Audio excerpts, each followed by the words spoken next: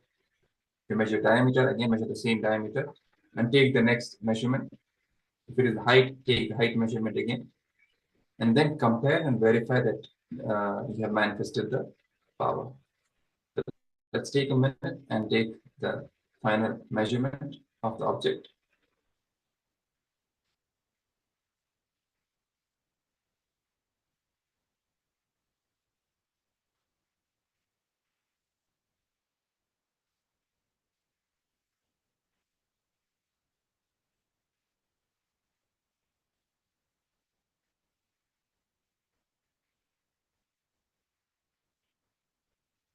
You can use measuring tape. If you don't have measuring tape, you can even place the object against the wall and maybe mark on the wall with a pencil or a pen to verify the power manifestation. Yes. So it's now time to celebrate the expression, the manifestation of Swamiji through us. For all those who have manifested the power successfully, congratulations. And even for those who did not really record a significant increase or change in the size of the object, there is no reason for you to get disheartened, because we've been having more and more numerous power manifestation sessions, and doing and practicing power manifestation more and more is the only way to manifest more powers, because doing the power manifestation again and again, it will break the whole self-doubt, self-hatred, self-denial in us, which are actually the main impediments, if at all, in the manifestation of powers. So when they melt away, when they melt down, power manifestation simply happens. And it's based on our ferociousness as well, our will persistence as well. When we ferociously declare oneness with Swamiji and with will persistence hold that space while manifesting the powers, we see that very soon the whole, all the blockages, all the powerlessness simply melts down and the power manifestation simply happens. So also it's time for us to head over to the social media platforms so that we can share our experience of our manifestation with the people out there, inviting them also to experience the same, taste the signs of our manifestation in their own lives. Because it is not just about moving some object or increasing the size. It is just the start. It's just the beginning.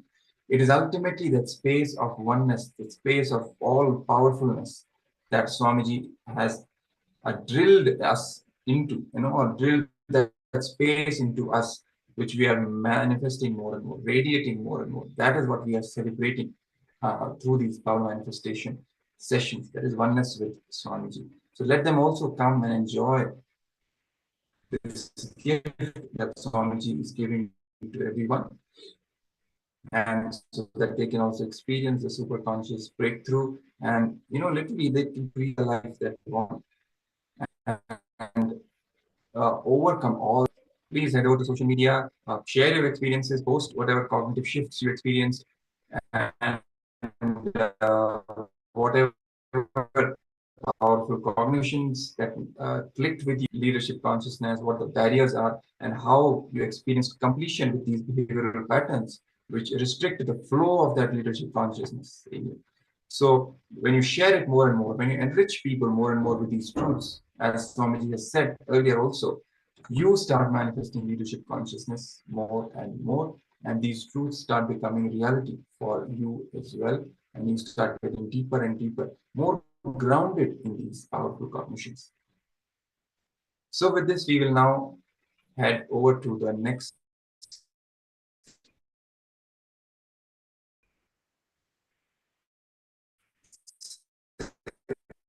the next section on the deeper and higher truths on how to become a leader, how to manifest leadership consciousness, how to give a breakthrough to your own consciousness, and alleviate it, take it to the next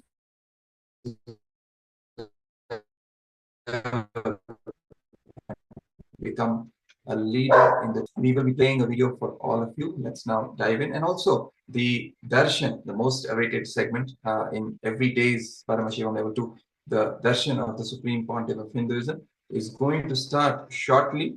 So as we are entering into this into this next video, we will also be switching over to the darshan preparation as soon as it begins, and then we can resume the this jnana video once the darshan gets over.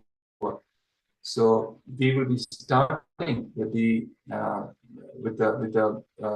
video, the powerful cognition of leadership consciousness now, and we'll be moving to the darshan preparation as soon as it begins, and then receiving the darshan from the Supreme Pontiff of Hinduism, and then coming back and resuming the Paramashivoham sessions. So let's now straight away head to the short video where Supreme Pontiff of Hinduism will be sharing the truths on leadership consciousness and how to become a leader. So let's listen in.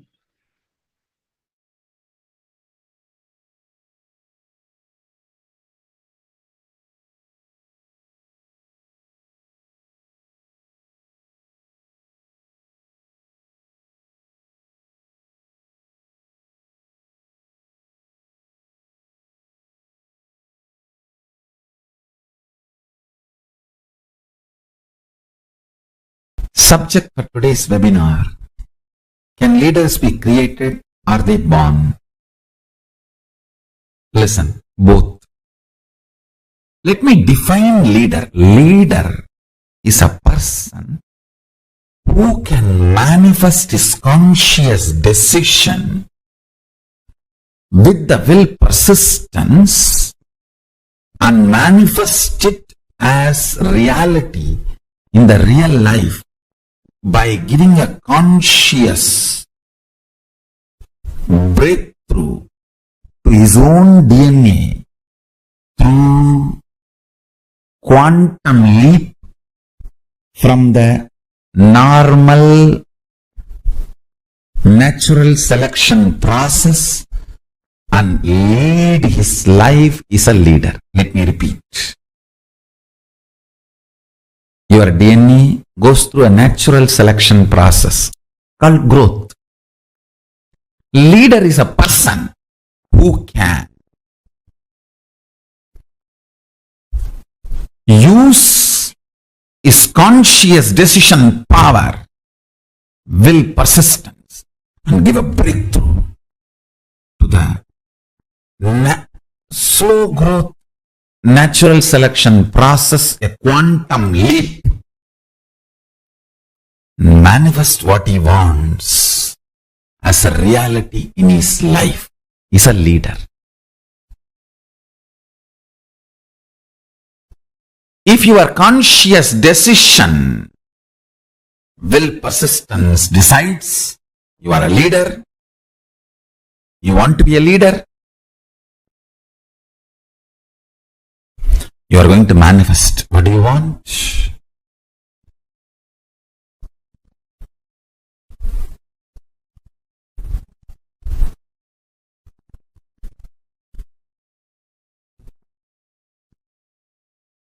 I tell you, that always gives a quantum jump to your natural growth.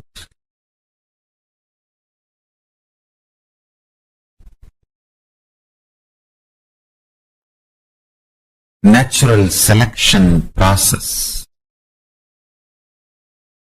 I really want all of you to understand.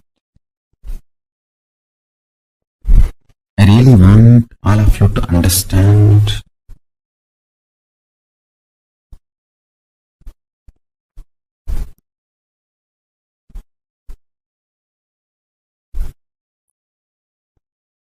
the natural selection process which your DNA goes through That slow growth is not compulsion or mandation or fate of you. Understand? Till you use the conscious decision power, it can be fate. Once you decide to use the conscious decision power, you can just alter, change, delete, rewrite anything you want. Anything you want. You should know Advaita is not something like a remote possibility you will practice later on. No. It is as simple as having a morning breakfast. You can get enlightened by holding the powerful cognition before your next breakfast. How the death is possible every minute, enlightenment is possible every minute.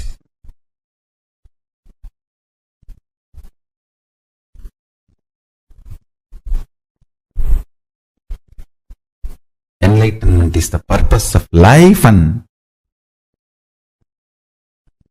listen carefully. He is such a good person, good being. Real non-violence comes by powerful cognition. I want all of you to hold on to that powerful cognition. You are Paramashiva. Even with you, behave as Paramashiva. Even when you are alone in your bedroom, talk to you as Paramashiva. Behave with yourself as Paramashiva. Demand yourself to be Paramashiva. You will be so integrated to his principles, his vibration. Cosmos will feel so good about you. You will feel so good about cosmos. That is what I call leadership quality. Feeling so good about you and the world and life and everything is leadership. You will feel Brahmanyam Bhaguputratam. I am the favorite chosen one of the cosmos. Brahmanyam Bhaguputratam. I am the favorite chosen one of the cosmos. I tell you. Feeling that is what I call leadership quality. That can happen just by holding on to the truth. You are Paramashiva.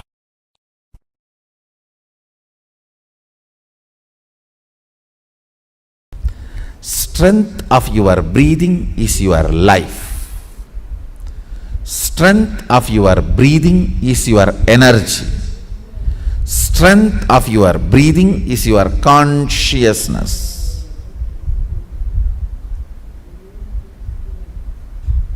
Strength of your breathing is your attention span.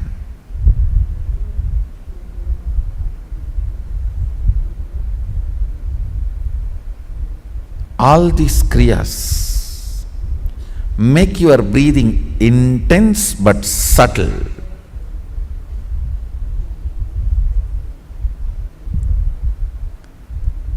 When your breathing is made intense but subtle,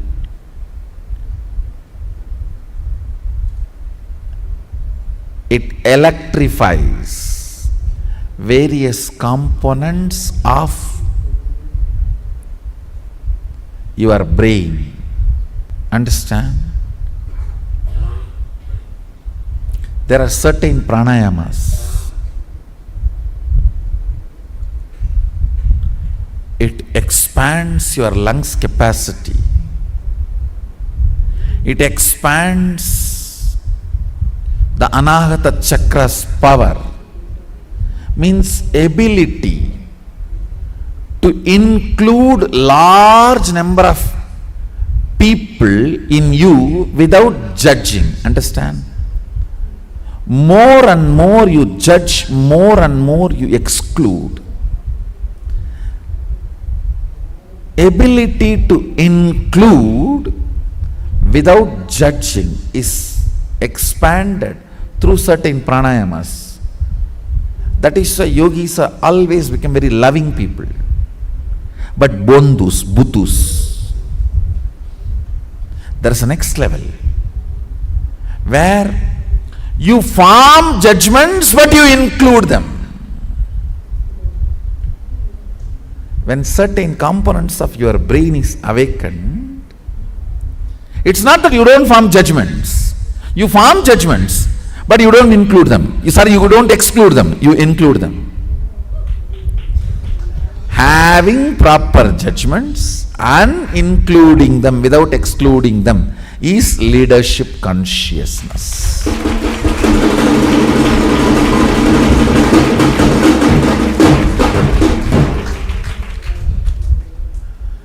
Not having judgments, just including them, you become such fool. Foolishness is not Bholenatha, understand. Sadashiva's name Bholenatha does not mean he is fool, no. He is in such a space, never excludes anybody, but he has a right judgment about everybody.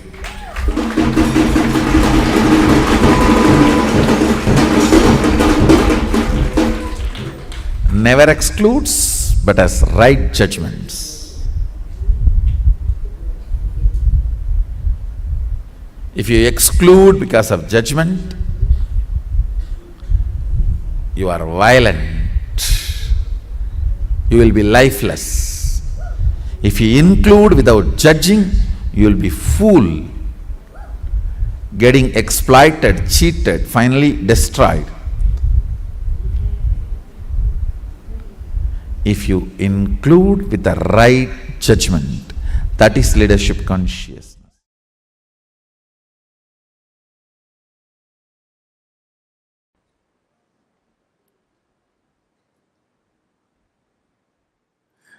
Understand, if you have the attitude of why me, even if you are world's richest man, you will not be in the space of completion and relaxed. Just if you develop this one understanding of Tyaga, I don't care about ups and downs. My conscious decisions and conclusions are my life. That's it. That's it. That Tyaga will manifest in tons of ways, like how Tyaga is manifesting in me. I have decided to be ferocious with me and decided to go and be in the temple.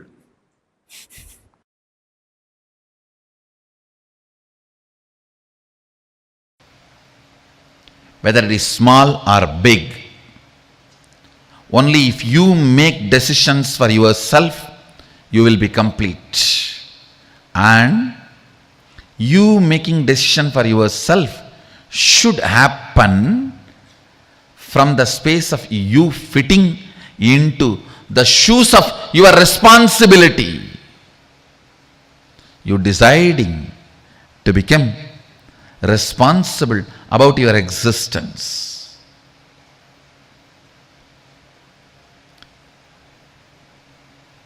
Understand,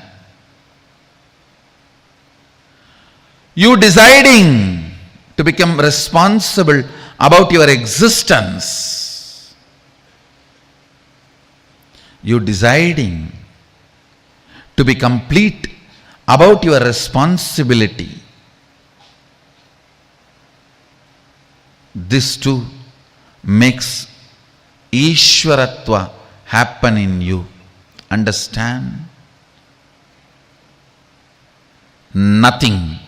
There is nothing to be achieved in the life other than living Sadashiva and making the world live Sadashiva. Everything else is simple waste of life. waste of life. You are born deluded into the concept of money and you run, suddenly collapse. Whether you are successful in saving or not unsuccessful, whether you are successful in saving or not unsuccessful, whether you are successful in saving or not unsuccessful, whether you are successful in saving or not unsuccessful, whether you are successful in saving or not unsuccessful, whether you are successful in saving or not unsuccessful, whether you are successful in saving or not unsuccessful, whether you are successful in saving or not unsuccessful, whether you are successful in saving or not unsuccessful, whether you are successful in saving or not unsuccessful, whether you are successful in saving or not unsuccessful, whether you are successful in saving or not unsuccessful, whether you are successful in saving or not unsuccessful, whether you are successful in saving or not unsuccessful, whether you are successful in saving or not unsuccessful, whether you are successful in saving or